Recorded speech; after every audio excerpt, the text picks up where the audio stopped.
Lusus Naturae is a story about a young girl who suffers from some kind of disease.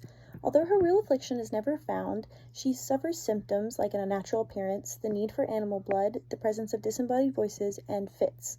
The story shows us how her family sees her as a burden and labels her as a monster, going as far as faking her own death so that she will no longer be a burden on the family name. Despite this, the way the narrator acts in her developing thought process shows that she is undoubtedly human, to the readers and to herself. Her signs of humanity are very relevant to the traits she possesses. One of the traits that shows us the narrator's humanity is her want to improve her intelligence and her understanding of important pieces of human literature.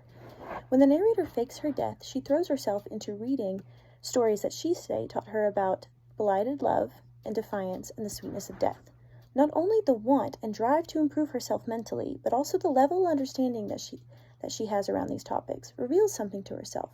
If the narrator were truly a monster, as her family tries to convince us, then she would not be able to comprehend the complexity and beauty of human emotions. She wouldn't even be interested.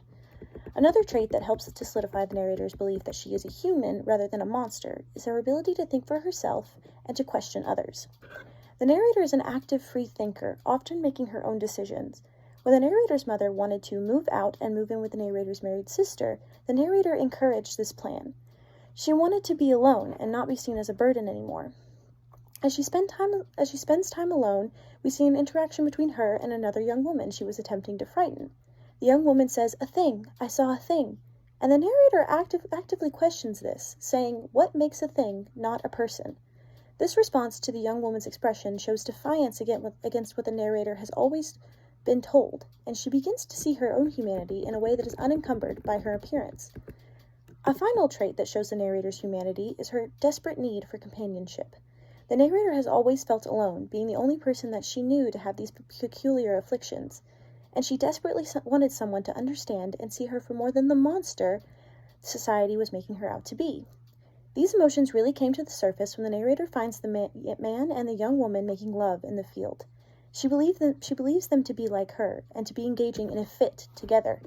Not only does the narrator want to help the young couple, but she is elated at the thought that she found others like herself, saying things like, "What a consolation it would be if I too could join in." The narrator, like all humans, craves love, understanding, and companionship. Lusus Naturae is a heartbreaking story about a misunderstood girl, and although the narrator was never truly accepted by society, we see her begin to accept herself.